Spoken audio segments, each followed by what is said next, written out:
Okay, today we want to talk about solutions. Solutions are when you mix multiple things together and they turn into one phase. So we don't want you to be confused and think solutions are always liquids.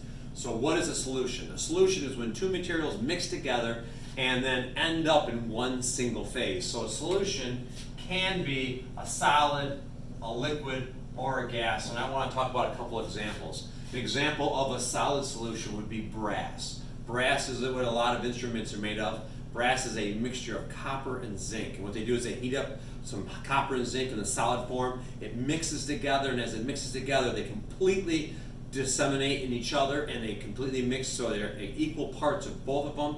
They cool it down, and then that brass is considered to be a solution. Okay? And so the solution, the brass and the zinc, it all depends on which one's in greater amount. We'll talk about the solute and the solvent here in a minute. But we can also do a liquid solution. You've done thousands of these. Pop is a liquid solution. Salt and water is a liquid solution. They turn into one phase, the liquid phase. Sugar and water is a solution. So anything you mix together, a lot of things we drink are solutions. Okay? And air is actually a solution. It is a mixture of gases that are not reacting, but they're mixed together perfect. So what's a solvent? A solvent is the material that does the dissolving. And what it is, it's the material that is greatest in amount. So it's the highest amount. And it's not hard to understand. If you put salt in water, you know that the salt is what gets dissolved, but the water does the dissolving. So water is the solvent, okay? And that's the most common solvent we know. The solute is the material that gets dissolved. And so that would be the sugar or the salt, okay? And so those are the two ideas of what's in a solution, okay? And so what we have a hard time though, if it's not a liquid type solution, for you to understand what is the solvent when it comes to air. A minute ago we just talked about air that we breathe in is a mixture of gases, a mixture of nitrogen, oxygen, carbon dioxide, and water vapor. It's all mixed together. So how do I know which one's the solvent, which one's the solute? Well, the definition of that is the solvent is the highest in amount. And we know it's usually around 78% nitrogen we breathe in. It's only like around 20% oxygen and less for carbon dioxide and water.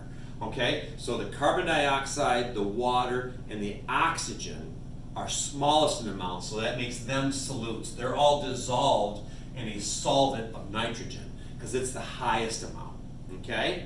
But when it comes to making salt water or sugar water, you know that water is the solvent, and when you put the sugar or salt in, they dissolve and they break down in the water and become a liquid phase. Well, if I'm making my solid solution of brass for instruments, if the brass is mostly zinc and then the less copper to make the gold color and to make it pliable or just different properties, then the copper is a solute and the zinc is the solvent. Okay? So whichever highest in amount is considered the solvent. All right? And does a solution have to be homogeneous? And the answer to that question is yes.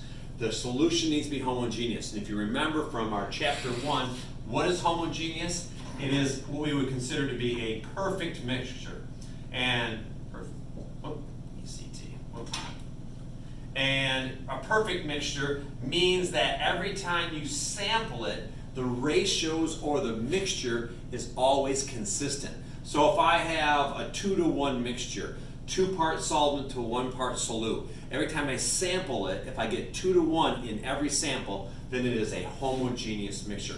Things are perfectly spread throughout, and every sample is going to be consistent. And so to be a true solution, it must be homogeneous. Okay?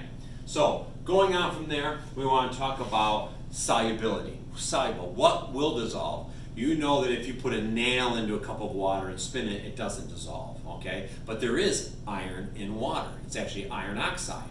And so what can dissolve in water? What can dissolve in solutions? So not everything is soluble in something else. So soluble means what can dissolve? And that's a good question. Can vegetable oil dissolve in water?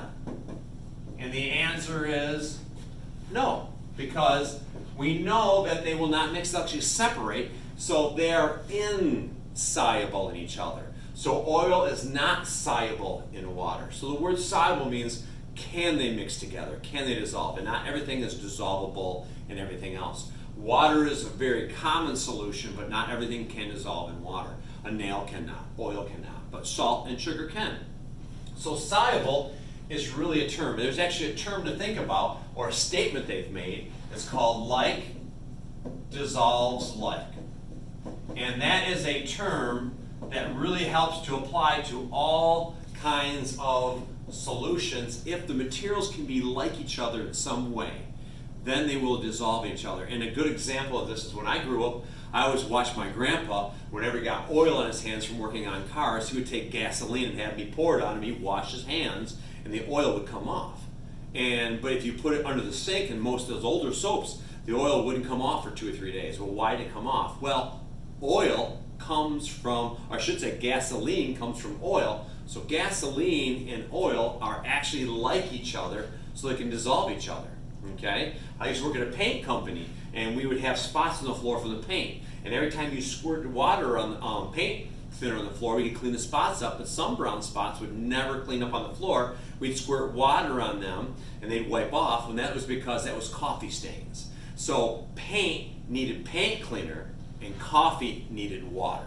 So each one that they were like could dissolve in the other one. So there's a rule. If you're going to get something to dissolve in something else, there has to be a similarity in their chemical properties. Like dissolves like.